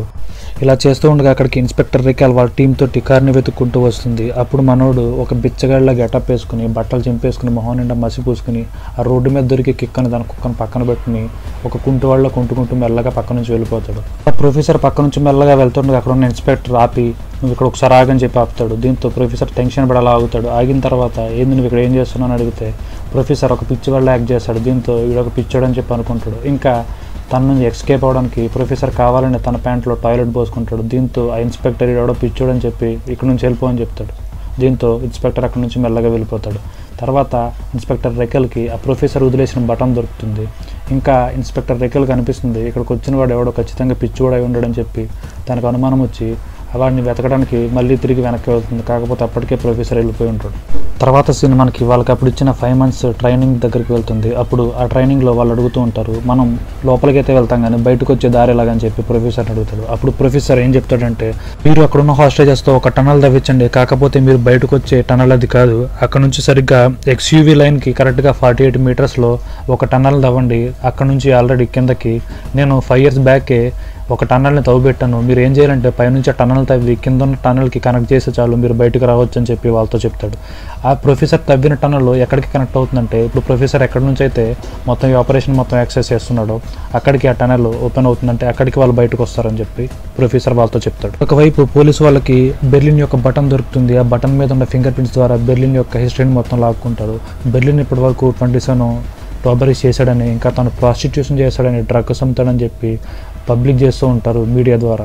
ఇదే న్యూస్ నైరోబి బెర్లిన్తో చెప్తుంది నీ ఫేస్ మొత్తం రివీల్ అయిపోయింది, ఇంకా నీ గురించి ఇలా న్యూస్లో వస్తుందని చెప్పి. దీంతో బెర్లిన్ కూడా న్యూస్ చూస్తాడు. అప్పుడు బెర్లిన్ గురించి తను ప్రాస్టిట్యూషన్ చేస్తాడు, డ్రగ్స్ అమ్ముతాడు, ఇంకా రాబరీస్ చేశాడని చెప్పి ఆ న్యూస్లో ఉంటుంది. కాకపోతే దాంతో బెర్లిన్ చాలా ఫీల్ అవుతాడు. ఎందుకంటే యాక్చువల్గా బెర్లిన్ ఒక రాబర్ అని మాత్రమే తన క్యారెక్టర్ మీద దెబ్బ పడ్డదని చెప్పి బెర్లిన్ ఫీల్ అవుతూ ఉంటాడు. ఇక్కడతో ఈ ఎపిసోడ్ ఎండ్ అవుతుంది. బెర్లిన్ని నైరోబి తిడుతూ ఉంటుంది, నువ్వు ఎలాంటి వాడు అనుకోలేదు, నువ్వు హ్యూమన్ ట్రాఫికింగ్ చేస్తావు, వ్యభిచారం చేస్తావా అని చెప్పి. దీంతో బెర్లిన్కి కోపం వచ్చి నైరోబి గల్లా పట్టుకుని నేను ఒక దొంగని మాత్రమే నేవేం చేయలేదని చెప్పి తన్ని కోపంతో విసిరేస్తాడు. బయట ఉన్న ప్రొఫెసర్కి ఇంకొక హెడ్ఏక్ ఉంటుంది. ఎందుకంటే తను జంక్యార్డ్కి వెళ్ళినప్పుడు అక్కడున్న మేనేజర్ ఆ ప్రొఫెసర్ని చూసి తను స్కెచ్ చేయడానికి పోలీస్ వాళ్ళ దగ్గర స్కెచ్ చేస్తూ ఉంటాడు. దీంతో ప్రొఫెసర్ దాని నుంచి ఎలా తప్పించుకోవాలో అర్థం కాక అక్కడ పక్కన ఒక పోలీస్ కార్ ఉంటే ఆ పోలీస్ కార్లోకి ఏదో విధంగా లోపలికి ఎంటర్ అయ్యి అక్కడున్న వాకీ టాకీ తోటి అక్కడున్న పోలీస్ వాళ్ళకి అల్కట్రా దగ్గర పెద్ద రాబరీ జరిగింది మీరు రావాలని చెప్పి అంటాడు. దీంతో వాళ్ళు అటు వెళ్ళగా ఆ కార్లో ఉన్న ప్రొఫెసర్ అక్కడ పోలీస్ డిపార్ట్మెంట్ వాళ్ళకి వాకీ టాకీలో స్పానిష్లో అంటే ఆ మేనేజర్ ఆ డబ్బియాడ్ మేనేజర్ స్పానిష్, దీంతో స్పానిష్లో చెప్తూ నువ్వు ఎక్కడున్నావు నాకు తెలుసు, నువ్వు నా స్కెచ్ చేస్తే కనుక నీ ఫ్యామిలీ మొత్తాన్ని చంపేస్తా, నీ కూతురు ఎక్కడ చదువుకుంటుందో నాకు తెలుసు, ఇప్పుడు నీ వైఫ్ సూపర్ మార్కెట్ నుంచి బయటకు వస్తుంది, నా స్నైపర్స్ బయట ఉన్నారు, నువ్వు కనుక నా స్కెచ్ చేస్తే కనుక నీ ఫ్యామిలీ మొత్తాన్ని చంపేస్తానని బెదిరిస్తాడు. అప్పుడు ఆ మేనేజరు ఆ స్కెచ్ చేయకుండా అక్కడున్న మొత్తం డేటాను డిలీట్ చేసి అక్కడి నుంచి వెళ్ళిపోతాడు. లోపల ఇంకొక ప్రాబ్లం స్టార్ట్ అవుతుంది. లోపల ఉన్న బెర్లిన్కి తెలిసిపోతుంది మౌనిక ఇంకా చచ్చిపోలేదని చెప్పి. దీంతో బెర్లిన్ నువ్వు ఎందుకు ఇలా చేసావని చెప్పి డెన్వర్కి గన్ పాయింట్ పెడతాడు. దీంతో అక్కడ నైరోబి కూడా వచ్చి తన్ని అడ్డుకుంటుంది. అప్పుడు వీళ్ళు ఇలా గొడవ పడుతూ ఉండగా కావాలంటే నీకు $15 million నేను నీకు ఇస్తాను, నా అకౌంట్ నా షేర్లోంచి తను వదిలేయమని చెప్పి డెన్వర్ బెర్లిన్తో అంటాడు. ఒక పక్క బెర్లిన్ కూడా కొంచెం హ్యాపీగా ఫీల్ అవుతాడు. ఎందుకంటే మౌనిక చచ్చిపోయిందని చెప్పి ప్రొఫెసర్ ఫీల్ అయ్యాడని చెప్పి ఇప్పుడు మౌనిక బాగానే ఉందని చెప్పి ప్రొఫెసర్కి కాల్ చేసి చెప్దాం అనుకుంటాడు. అప్పుడు అలా మాట్లాడుతూ ఉండగా ప్రొఫెసరే చెప్తాడు నేనే నీ బటన్ ఆ కార్ దాంట్లో పెట్టాను, ఎందుకంటే నువ్వు మౌనికని చంపేశావు కాబట్టి ఇదే నీకు పనిష్మెంట్ అని చెప్పి ప్రొఫెసర్ బెర్లిన్తో అంటాడు. కాకపోతే అప్పుడు బెర్లిన్ చెప్తాడు మౌనిక ఇంకా చచ్చిపోలేదు బ్రతికే ఉందని చెప్పి మౌనికతో ఫోన్ మాట్లాడిపిస్తాడు. అప్పుడు ప్రొఫెసర్ తను చేసిన దానికి సిగ్గుపడి సారీ చెప్తాడు బెర్లిన్కి. దీంతో బెర్లిన్ సరేలే వదిలే అని చెప్తాడు. అప్పుడు ప్రొఫెసర్ నెక్స్ట్ ప్లాన్ స్టార్ట్ చేయండి అని చెప్తాడు. అప్పుడు బెర్లిన్ అక్కడున్న హాస్టేజెస్ అందరినీ బయటకు పిలిచి మీరు గట్టిగా అరవండి అని చెప్పి వాళ్ళ చేతిలో ఉన్న బుల్లెట్స్ని గాల్లోకి పేలుస్తూ ఉంటారు. దీంతో బయట ఉన్న పోలీస్ వాళ్ళు ఏం జరుగుతుందో అర్థం కాక టెన్షన్ పడి ప్రొఫెసర్కి కాల్ చేసి అసలు అక్కడ ఏం జరుగుతుంది, మీరు బుల్లెట్స్ ఎందుకు ఫైర్ చేస్తున్నారని చెప్పి అడుగుతాడు. అప్పుడు ప్రొఫెసర్ వాళ్ళు గన్స్ టెస్ట్ చేస్తున్నారని చెప్పి అంటాడు. అప్పుడు ఇన్స్పెక్టర్ రికెల్ ప్రొఫెసర్ తోటి వాళ్ళు క్షేమంగా ఉన్నారో లేదో మాకు తెలియాలి, దానికోసం నేను లోపలికి వెళ్తాను, లోపలికి అలౌ చేయమని చెప్పి ప్రొఫెసర్తో ఉంటుంది. అప్పుడు ప్రొఫెసర్ మిమ్మల్ని లోపలికి అలౌ చేయడం జరగదు, కానీ కావాలంటే వాళ్ళందరూ క్షేమంగా ఉన్నారన్న ఫుటేజ్ని మీకు పంపిస్తాం అని చెప్పి వాళ్ళతో అంటాడు. దీంతో ఇక్కడతో ఎపిసోడ్ ఎండ్ అవుతుంది. ఎపిసోడ్ స్టార్టింగ్లో రికెల్ సెల్వాకి కాల్ చేసి మనందరం డేట్కి వెళ్దామని చెప్పి అడుగుతుంది. ఇక్కడ సెల్వా అంటే ఎవరో కాదు, ప్రొఫెసర్ పేరు రికెల్ దగ్గర సెల్వా. తర్వాత అక్కడికి ఏంజల్ వస్తాడు. ఏంజల్ వచ్చి రేకెల్తో బెర్లిన్ గురించి ఒక ఇంపార్టెంట్ విషయం చెప్తాడు. బెర్లిన్ ఒక రెట్రాక్సిడ్ అనే మెడిసిన్ యూజ్ చేస్తాడని, ఆ మెడిసిన్ యూజ్ చేసేది మస్కులర్ లాస్ ఉన్న వాళ్ళు యూజ్ చేస్తారని చెప్పి అంటాడు. కాకపోతే ఆ మెడిసిన్ చాలా తక్కువగా దొరుకుతుంది, రేర్గా దొరుకుతుంది. అది దొరికేది ఒకే ఒక చోటు. మనం అక్కడికి వెళ్ళి ఎంక్వైరీ చేస్తే వాళ్ళు బెర్లిన్కి ఎక్కడికి డెలివరీ చేశారో తెలుస్తుంది అని చెప్పి అనుకుంటూ ఉంటాడు. అది విన్న ప్రొఫెసర్కి మళ్ళీ టెన్షన్ స్టార్ట్ అవుతుంది. ఎందుకంటే బెర్లిన్ డెలివరీ తీసుకుంది వాళ్ళు 5 months ట్రైనింగ్ తీసుకున్న ప్లేస్కి. అక్కడికి వెళ్తే వాళ్ళ ఫింగర్ ప్రింట్స్ అన్ని పోలీసులకు దొరికే ఛాన్స్ ఉందని చెప్పి ప్రొఫెసర్ భయపడి ఇప్పుడు తను మళ్ళీ ఆ ప్రాణాలు తెగించి పోలీసుల కన్నా ముందే ఆ మెడికల్ షాప్కి వెళ్ళి అక్కడ డేటా మొత్తం లాజ్ చేయాలి. పోలీసులు లోపల ఉన్న హాస్టేజెస్కి ఏం కాలేదని చెప్పి ప్రూఫ్ అడగడంతో మన ప్రొఫెసర్ వాళ్ళందరికీ వీడియో రికార్డింగ్ చేసి పంపిస్తారు. కాకపోతే అది సరిపోదు, మేము విజువల్గా చూడాలని చెప్పడంతో అప్పుడు రేకెల్ లోపలికి రావడానికి పర్మిషన్ అడుగుతుంది. ప్రొఫెసర్ కూడా తను లోపలికి రావడమే కావాలి. దీంతో ప్రొఫెసర్ తన్ని లోపలికి అలౌ చేయడానికి ఒప్పుకుంటాడు. రేకెల్ లోపలికి వచ్చేటప్పుడు మైక్రోఫోన్తో వస్తుంది. అప్పుడు టోక్యో చెక్ చేసేటప్పుడు తనకి మైక్రోఫోన్ దొరుకుతుంది. దీంతో టోక్యో ఆ మైక్రోఫోన్ తీసుకుని రియోకి ఇస్తుంది. ఆ మైక్రోఫోన్ పైన రయో అని రాసి ఉంటుంది. ఎందుకంటే రియో వాళ్ళ పేరెంట్స్ రియోని రయో అని పిలుస్తారు. దీంతో రేకెల్ ప్లాన్ ఏంటంటే రియోని వాళ్ళ పేరెంట్స్ని యూజ్ చేసుకుని ఎమోషనల్గా బ్లాక్మెయిల్ చేసి తన్ని మ్యానిపులేట్ చేసి నీకు శిక్ష తక్కువ పడేలా చేస్తాను, ఇంకా మిగతా వాళ్ళందరినీ పట్టించమని ప్లాన్ చేస్తూ ఉంటుంది. ఇక్కడ రియో ఇప్పుడు ఒకసారి తను బ్రెయిన్ యూజ్ చేస్తాడు. మరొక వైపు బయట ప్రొఫెసర్ ఏంజల్తో ఫ్రెండ్షిప్ చేయడానికి ట్రై చేస్తూ ఉంటాడు. అలా తను ఏంజల్తో మాట్లాడుతూ ఉంటాడు. కాకపోతే ఏంజల్కి ఫస్ట్ నుంచి కూడా సెల్వా మీద అంటే మన ప్రొఫెసర్ మీద డౌట్ ఉంటుంది. దీంతో తను మాట్లాడుతూ ఒకసారి నువ్వు ఉన్న ప్లేస్ని చూడాలనుకుంటాడు. ప్రొఫెసర్ కూడా ఏం చేయలేక సరే మీరు నా ప్లేస్కి రండి అని చెప్తాడు. ఇప్పుడు ప్రొఫెసర్ దగ్గర రెండు టెన్షన్లు ఉన్నాయి. ఒకటి ఏంజల్ నుంచి ఎస్కేప్ అవ్వాలి, ఇంకొకటి ఆ ఫార్మసీకి వెళ్ళి అక్కడ ఉన్న రికార్డ్స్ని మొత్తం డ్యామేజ్ చేయాలి, అంటే ఆ రికార్డ్స్ని మొత్తం క్లియర్ చేయాలి. లోపలికి వెళ్ళిన రికల్ ఆ లోపల ఉన్న హాస్టేజెస్ అందరినీ చెక్ చేస్తూ ఉంటుంది, అంటే అందరూ సేఫ్గా ఉన్నారా లేదని చెప్తూ. మరొక పక్క అతూరు ఎలిసన్ పార్కర్ దగ్గరికి వెళ్ళి నువ్వు ఒక చోట దాక్కో. దీంతో ఇక్కడ లోపలికి వచ్చిన ఇన్స్పెక్టర్కి ఏమనిపించాలంటే అక్కడ లోపల ఉన్న ఎలిసన్ పార్కర్ చచ్చిపోయిందని చెప్పి అనుకోవాలి అని తను ఒక చోట దాక్కోమంటాడు. ఎలిసన్ పార్కర్ కూడా తను చెప్పినట్టే ఒక చోట దాక్కుంటుంది. అప్పుడు అందరూ వెతుకుతూ ఉంటారు. కాకపోతే ఎలిసన్ పార్కర్ ఎక్కడుందో తెలియదు, వాళ్ళ రోబర్ట్స్కి తెలియదు. మరొక పక్క ప్రొఫెసర్ కూడా ఎలిసన్ పార్కర్ ఎక్కడుందని చెప్పి సీసీటీవీలో చూస్తూ ఉంటాడు. కాకపోతే తను ఎక్కడుందో వాళ్ళకి తెలియదు. ఇలా చూస్తూ ఉండగా అక్కడికి అంటే మన ప్రొఫెసర్ ఉన్న ప్లేస్కి ఏంజల్ వస్తాడు. దీంతో ఇక్కడ ప్రొఫెసర్కి మరొక టెన్షన్. అప్పుడు ప్రొఫెసర్ తన కంప్యూటర్స్ని మొత్తం సిస్టమ్ మొత్తాన్ని అక్కడ నుంచి దాచేసి లోపలికి ఏంజల్ని వెల్కమ్ చేస్తాడు. ఏంజల్ కూడా ఏం తెలియనట్టు లోపలికి వచ్చి అటు ఇటు చూస్తూ మొత్తం చెక్ చేస్తూ ఉంటాడు. కాకపోతే తనకి ఎటువంటి ఎవిడెన్స్ దొరకకపోవడంతో ఏంజల్ అక్కడ నుంచి నార్మల్గా బయటకు వెళ్ళిపోతాడు. తర్వాత ప్రొఫెసర్ మళ్ళీ ఆ కాల్ లిఫ్ట్ చేసి ఆ కాల్లో సీసీటీవీలో ఎలిసన్ పార్కర్ ఎక్కడుందో చూసి దీంతో ఆ రోబర్ట్స్కి చెప్తాడు. అప్పుడు ఆ రోబర్ట్స్ ఎలిసన్ పార్కర్ని తీసుకొచ్చి మన ఇన్స్పెక్టర్ ముందు పెడతాడు. దీంతో ఇన్స్పెక్టర్ చూసి చెక్ చేసి అక్కడ నుంచి బయటకు వెళ్ళిపోతుంది. కాకపోతే ఇక్కడ బయట ఉన్న ప్రొఫెసర్కి ఇంకొక ప్రాబ్లం తలకి పట్టుకుంది. ఏంటంటే అక్కడికి అనుమానంతో వచ్చిన ఏంజల్ అటు ఇటు చెక్ చేస్తూ ప్రొఫెసర్ తాగిన కాఫీకి ఉన్న స్పూన్ని తను తీసుకుని వెళ్తాడు. దీంతో తను తీసుకెళ్ళి దాని మీద ఫింగర్ ప్రింట్స్, ఇంకా అక్కడ ఒకసారి ప్రొఫెసర్ పోలీస్ కార్ ఎక్కిన ఫింగర్ ప్రింట్స్ 2 మ్యాచ్ చేయమని చెప్పి అక్కడ ఉన్న ఫారెన్సిక్ వాళ్ళకి చెప్తాడు. మరొక పక్క లోపల ఉన్న బెర్లిన్ అందరితో మాట్లాడుతూ తనకొక జబ్బు ఉందని చెప్పి తను తొందరలో చనిపోబోతున్నాడని, ఈలోగానే తనకు కావాల్సిన పనులన్నీ చేసేస్తానని చెప్పి అక్కడ వాళ్ళతో అంటూ ఉంటాడు. బయట ఉన్న ప్రొఫెసర్ ఆ ఫార్మసీ దగ్గరికి మొత్తం బ్లాక్ షర్ట్, మొత్తం బ్లాక్ గాగుల్స్ అవన్నీ మొత్తం ప్రిపేర్డ్గా వెళ్ళి ఆ లోపలికి వెళ్ళి ఆ లోపల ఉన్న రికార్డ్స్ మొత్తం అక్కడ నుంచి దొంగలించి రికెల్ రాకముందే అక్కడ నుంచి ఎస్కేప్ అయ్యి బయటకు వచ్చేస్తాడు. అలా ఉండగా బయట ఉన్న రికెల్ తన ఫ్రెండ్ అయిన ఏంజల్తో గొడవ పడుతూ ఉంటుంది. ఇంకా తన టీంలోంచి తీసేస్తుంది. ఎందుకంటే అక్కడ రికార్డ్స్ గురించి తెలిసింది ఓన్లీ ఇద్దరికి, ఒకటి రికెల్కి ఇంకా ఇంకోటి ఏంజల్కి. కాకపోతే రికెల్ అక్కడికి వెళ్ళే ముందే అక్కడ ఉన్న రికార్డ్స్ మిస్ అవడంతో ఏంజల్ ఇన్ఫార్మర్ అన్న డౌట్తో రికెల్ ఏంజల్ని ఫీల్డ్ నుంచి తీసేస్తుంది. దీంతో ఇక్కడితో ఎపిసోడ్ 10 క్లోజ్ అవుతుంది. తర్వాత ఎపిసోడ్ 11 స్టార్టింగ్లో ఏంజల్ రికెల్ని చాలా వరకు కన్విన్స్ చేయడానికి ట్రై చేస్తూ ఉంటాడు. కాకపోతే ఏంజల్ మాత్రం కన్విన్స్ అవ్వదు. ఇంకా ఏంజల్ చెప్తూ ఉంటాడు, నువ్వు సెల్వాని ఎందుకు అనుమానించట్లేదు, అతను ఖచ్చితంగా ఏదో చేస్తున్నాడు, నేను అతని ప్లేస్కి వెళ్ళి చూసి వచ్చాను అని చెప్తాను. కానీ రికెల్ మాత్రం ఏం కన్విన్స్ అవ్వదు. ఏంజల్ని జాబ్లోంచి తీసేస్తుంది. ఇవన్నీ ప్రొఫెసర్ మైక్రోఫోన్ ద్వారా వింటూ ఉంటాడు. దీంతో ప్రొఫెసర్కి టెన్షన్ పట్టుకుంటుంది. ఒకవేళ రికెల్ కనుక చిన్న డౌట్తో అక్కడికి వచ్చినా కూడా తన మీద అనుమానం వస్తుందని చెప్పి అప్పటికప్పుడే తన బేస్మెంట్ సెటప్ మొత్తం మార్చేసి కొత్తగా రెనోవేట్ చేసి తన ప్లేస్ మొత్తం మళ్ళీ మార్చేస్తాడు.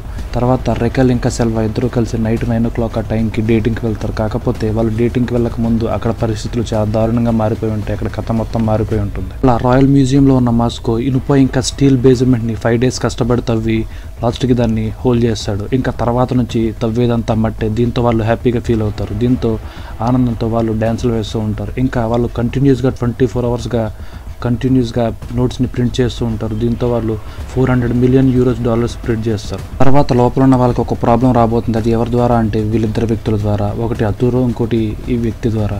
వీళ్ళిద్దరూ వేరే చోట టన్నల్ తవ్వుతూ ఉంటారు కదా, వీళ్ళు అప్పుడు ప్లాన్ చేసుకుని ఉంటారు. వీళ్ళతో పాటు కొన్ని స్క్రూ డ్రైవర్లు అలాంటి కట్టర్స్ లాంటివి తీసుకుని వాళ్ళు బాత్రూంలో దాచిపెడతారు. వాటితోటి ఈ రాబర్స్ మీద అటాక్ చేద్దామని ప్లాన్లో ఉంటారు. తర్వాత ప్రొఫెసర్ పోలీసు వాళ్ళకి ఇన్ఫర్మేషన్ వదులుతాడు. అదేంటంటే వాళ్ళ దగ్గర ఉన్న ప్లాస్టిక్ ఎక్స్పోజర్స్ని బయట గేట్స్ దగ్గర, ఇంకా మెయిన్ ఎంట్రన్స్ గేట్స్ దగ్గర, డోర్స్ దగ్గర పెట్టారని చెప్పి, ఒకవేళ లోపల ఉన్న బందీలు కనుక బయటకు ఎస్కేప్ అవ్వడానికి ట్రై చేస్తే అవి బ్లాస్ట్ అవుతాయని, ఒకవేళ బయట ఉన్న పోలీసులు కూడా లోపలికి రావడానికి ఎంటర్ అవ్వడానికి ట్రై చేసినా కూడా అవి బ్లాస్ట్ అవుతాయని చెప్పి వాళ్ళకి ఇన్ఫర్మేషన్ ఇస్తారు. దీంతో వాళ్ళు ఏం చేయాలంటో ఆలోచిస్తూ ఉంటారు. తర్వాత ప్రొఫెసర్ బెర్లిన్కి కాల్ చేసి ఇక్కడ బయట సిచ్యువేషన్ అంతా కంట్రోల్లో ఉంది, నేను నీకు 6 గంటల తర్వాత కాల్ చేస్తా అని చెప్పి బెర్లిన్తో చెప్తాడు. కాకపోతే ఫ్రెండ్స్, ఇక్కడ ఈ 6 గంటల్లో సిచ్యువేషన్ చాలా మారిపోతుంది. ఇక్కడ కథ మొత్తం మారిపోతుంది. ప్రొఫెసర్ ఇంకా రేఖలు ఇద్దరు కలిసి డేట్కి వెళ్తారు. ప్రొఫెసర్ డేట్కి వెళ్ళడంతో లోపల ఏం జరుగుతుందో మొత్తం మానిటర్ చేయలేకపోతూ ఉంటాడు. మరొక పక్క డెన్వర్ ఇంకా మౌనిక ఇద్దరు కలిసి ఇంటిమేట్ అవుతూ ఉంటారు. అంతా ప్రశాంతంగా ఉంటుంది. వీళ్ళిద్దరూ ఆ లోపల బాత్రూంలో దాచిన వెపన్స్ని తీసుకుని ఆ లోపల బందీగా ఉన్న గార్డ్స్ని ఇంకా పోలీసుని రిలీజ్ చేస్తారు. డెన్వర్కి ఇక్కడ ఏదో జరుగుతుందని అనుమానం వచ్చి అతూరు దగ్గరికి వెళ్ళి అతూరుని బెదిరిస్తూ ఉంటాడు. ఇక్కడ సంథింగ్ ఏదో జరుగుతుంది, మరి ఏదో చెప్తావా లేకపోతే నేను చంపేయాలని చెప్పి బెదిరిస్తూ ఉంటాడు. అప్పుడు అతూరు నన్ను చంపొద్దు, నేను జరిగింది చెప్తాను, ఇక్కడ కొంతమంది నేను రిలీజ్ చేశాం, వాళ్ళందరూ కలిసి ఇప్పుడు బయటకు వెళ్ళిపోతున్నారని చెప్తాడు. దీంతో డెన్వర్ కంగారు పడి అందరినీ అలర్ట్ చేయడానికి ట్రై చేస్తూ ఉంటాడు. ఇంకా అందరూ వీళ్ళు వాళ్ళని వెతకడానికి ట్రై చేస్తూ ఉంటారు. కాకపోతే హాస్టేజెస్ ఇంకా కొంతమంది స్టూడెంట్స్ అందరూ కలిసి ఆ బ్యాక్ డోర్ దగ్గరికి వెళ్ళి ఆ బ్లాక్ డోర్ దగ్గర ఉన్న ప్లాస్టిక్ ఎక్స్ప్లోజర్స్ని బ్లాస్ట్ చేస్తారు. దీంతో పాటు ఆ బ్యాక్ డోర్ కూడా బ్లాస్ట్ అయ్యి మొత్తం పగిలిపోతుంది. దీంతో వాళ్ళు బయటకు వెళ్ళడానికి ట్రై చేస్తూ ఉంటారు. వాళ్ళకి బ్యాకప్గా ఆ బయట నుంచి పోలీసులు కూడా సపోర్ట్ చేసి వాళ్ళని బయటకు తీసుకొస్తారు. కాకపోతే ఇక్కడ మెయిన్ ప్రాబ్లం ఏంటంటే ఆ మెయిన్ బ్యాక్ డోర్ అనేది మొత్తం ఓపెన్ అయిపోయింది. దీంతో పోలీసులు లోపలికి ఎంటర్ అవడానికి ట్రై చేస్తూ ఉంటారు. మరొక పక్క బయట సెల్వా ఇంకా రేఖల్ ఇద్దరు కలిసి డేట్కి వెళ్తారు. కాకపోతే రేఖల్కి మాత్రం ఎక్కడ అనుమానంగానే ఉంటుంది, ఎందుకంటే ఏంజల్ చెప్పిన మాటలు తన మనసులో ఉంటాయి. దీంతో రేఖల్ సెల్వాని గన్ పాయింట్ పెట్టి నీ ప్లేస్కి నన్ను తీసుకెళ్ళి మర్యాదగా అని చెప్పి అడుగుతుంది. దీంతో సెల్వా రేఖల్ని తన ప్లేస్కి తీసుకెళ్తాడు. కాకపోతే అప్పటికే సెల్వా మొత్తం రీఎన్వేట్ చేసి తన సెటప్ మొత్తం బేస్మెంట్లో దాచేస్తాడు. దీంతో రేఖల్ కూడా ఇక్కడ ఏం లేదని అనుకుని సెల్వాకి సారీ చెప్పి తర్వాత వాళ్ళిద్దరూ కలిసి ఇంటిమేట్ అవుతారు. ప్రొఫెసర్ ఎంజాయ్మెంట్ అంతా అయిన తర్వాత అక్కడికి వచ్చి సీసీ కెమెరాలో చూస్తూ ఉంటే అక్కడ జరుగుతున్న బేబస్సాన్ని చూసి ప్రొఫెసర్ టెన్షన్ పడతాడు. దీంతో అక్కడికి కాల్ చేయడానికి ట్రై చేస్తాడు. కాకపోతే అక్కడున్న బెర్లిన్ ఇంకా టీం మొత్తం పోలీసులను అడ్డుకోవడానికి గన్ ఫైరింగ్ వీళ్ళు స్టార్ట్ చేస్తారు, వాళ్ళు స్టార్ట్ చేస్తూ ఉంటారు. వాళ్ళ పోలీసులు లోపలికి ఎంటడానికి ట్రై చేస్తూ ఉంటారు, వీళ్ళు ఆపుతూ ఉంటారు. ఇలా జరుగుతుండగా ఫైట్లో అక్కడికి టోక్యో మిషన్ గన్ తీసుకొచ్చి పోలీసులందరినీ గట్టిగా ఫైర్ చేస్తూ ఉంటుంది. దీంతో పోలీసులు వెనక్కి తగ్గుతూ ఉంటారు. ఈ టైం గ్యాప్లో వాళ్ళందరూ కలిసి మళ్ళీ ఆ డోర్ని క్లోజ్ చేసి వెల్డింగ్ చేసి మొత్తం సీల్ చేసేస్తారు. మరోవైపు ఏంజల్ డ్రింక్ చేసి కార్ డ్రైవ్ చేస్తూ ఉంటాడు. తను అలా వెళ్తూ ఉండగా తనకు ఒక కాల్ వస్తుంది. ఆ కాల్లో ఏం తెలుస్తుందంటే ఆ స్పూన్ పైన ఉన్న ఫింగర్ ప్రింట్స్ ఇంకా పోలీస్ కార్ పైన ఉన్న ఫింగర్ ప్రింట్ ఒకటే అని చెప్పి, అంటే ఆ 2 ఫింగర్ ప్రింట్స్ సెల్వా అంటే ప్రొఫెసర్ అని చెప్పి తెలుస్తుంది. దీంతో ఆ ఇన్ఫర్మేషన్ ఇవ్వడానికి ఏంజల్ రేఖల్కి కాల్ చేస్తూ ఉంటాడు. కాకపోతే తన ఫోన్ స్విచ్ ఆఫ్ ఉండటంతో వాళ్ళ మదర్కి వాయిస్ మెసేజ్ పెడతాడు ఇలా జరిగిన విషయం.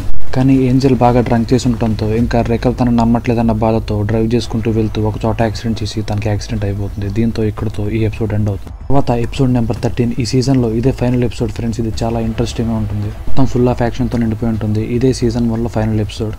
స్టార్టింగ్లో హాస్టల్లోకి గాయం తగులుంటుంది, ఎందుకంటే ఎస్కేప్ అవుతున్న one of the hostages hostel నెత్తి మీద బలంగా కొడతాడు. దీంతో హాస్టల్లో బ్రెయిన్ డ్యామేజ్ అవుతుంది. అది చూసిన హెల్సన్కి చాలా బాధపడతాడు, ఎందుకంటే హాస్టల్లో తన బ్రదర్ కాబట్టి. ఇప్పుడు ఉన్న మిగిలిన హాస్టేజెస్ వాళ్ళందరూ అరుస్తూ కేకలు వేస్తూ చప్పట్లు కొడుతూ ఉంటారు, ఎందుకంటే మీకు ఇలాగే జరగాలంటూ కేకలు వేస్తూ ఉంటారు. అప్పుడు టోకియో గన్ పాయింట్ పైకి పెట్టి గన్ ఫైర్ చేసి వాళ్ళందరినీ కంట్రోల్ చేస్తుంది. అప్పుడు ప్రొఫెసర్ వాళ్ళకి ఆల్రెడీ ట్రైనింగ్ పీరియడ్లో ఇచ్చిన సలహా మళ్ళీ వాళ్ళకి ఇప్పుడు గుర్తొస్తుంది. ఎందుకంటే ఒకవేళ కొంతమంది హాస్టేజెస్ కనుక తప్పించుకుంటే మిగతా వాళ్ళని వాళ్ళ కంట్రోల్లో తీసుకోవాలంటే మనం డబ్బు ఎరవేయాలని చెప్పి వాళ్ళతో చెప్తుంటాడు.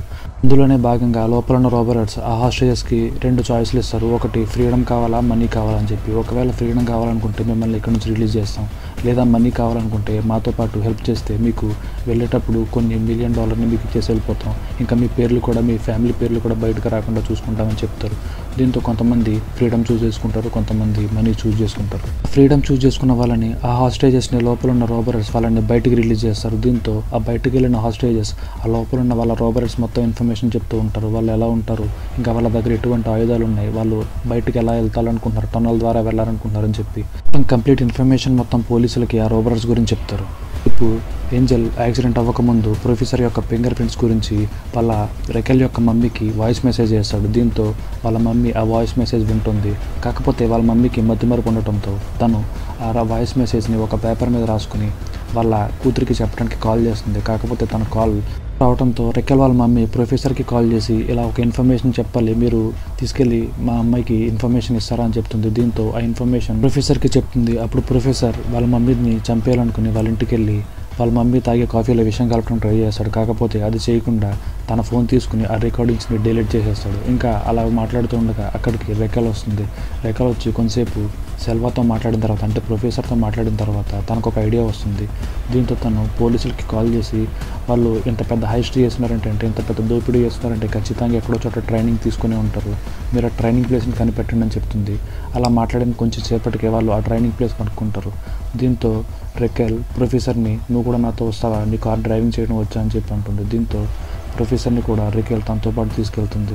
వీళ్ళు ఆ ట్రైనింగ్ ప్లేస్కి వెళ్ళి చూస్తూ ఉంటారు. కాకపోతే అక్కడ వీళ్ళ ఫింగర్ ప్రింట్స్ అన్నీ దొరుకుతూ ఉంటాయి. ఇంకా వీళ్ళు తిని పడేసిన ఐటమ్స్ దొరుకుతాయి. దీని మీద వాళ్ళ సలైవా కూడా ఉంటుంది. బయట ప్రొఫెసర్ ఒక్కడే కార్లో కూర్చుని ఫుల్ టెన్షన్ పడుతూ ఉంటాడు. ఇంకా మొత్తం అయిపోయింది, అంత దొరికిపోయిందా అన్నట్టు టెన్షన్తో. ఇలా ప్రొఫెసర్ దొరుకుతాడా లేదా అన్న టెన్షన్తో ఈ సీజన్ కంప్లీట్ అవుతుంది ఫ్రెండ్స్. కాకపోతే దీని దగ్గర సొల్యూషన్ మన దగ్గర ఉంది. మన ఛానల్లో సీజన్ 2 వీడియో కూడా ఎక్స్ప్లెయిన్ చేయడం జరుగుతుంది. మొత్తం 4 సీజన్స్, కంప్లీట్ సీజన్లో ఉన్న ఎపిసోడ్స్ అన్ని ఒక్క వీడియోలోనే ఎక్స్ప్లెనేషన్ ఇవ్వడం జరుగుతుంది. అంటే మొత్తం 4 సీజన్స్, మీరు 4 వీడియోస్ చూసారంటే మొత్తం 4 సీజన్స్ చూసేసినట్టే. తర్వాత సెప్టెంబర్లో రిలీజ్ అయ్యే ఫైనల్ సీజన్, అంటే ఈ సిరీస్కి ఫైనల్ సీజన్ రిలీజ్ అవుతుంది, సీజన్ 5. అలాగే మీరు మన ఛానల్లో 4 సీజన్స్ని కవర్ చేస్తారు కాబట్టి అప్పుడు మీరు హ్యాపీగా 5th సీజన్ ఫైనల్ సీజన్ని చూసుకోవచ్చు. ఆ సీజన్ రిలీజ్ అయిన తర్వాత కూడా దాని ఎక్స్ప్లెనేషన్ కూడా మన ఛానల్లో ఇవ్వడం జరుగుతుంది. Okay friends, thanks for watching. నచ్చితే లైక్ చేయండి, ప్లీజ్ సబ్స్క్రైబ్ చేయండి. సబ్స్క్రైబ్ చేసిన నా వీడియోస్ అన్ని మీకు వస్తాయి ఫ్రెండ్స్. ఇంకో 2 డేస్లో సీజన్ 2లో మళ్ళీ కలుద్దాం ఫ్రెండ్స్. బాయ్.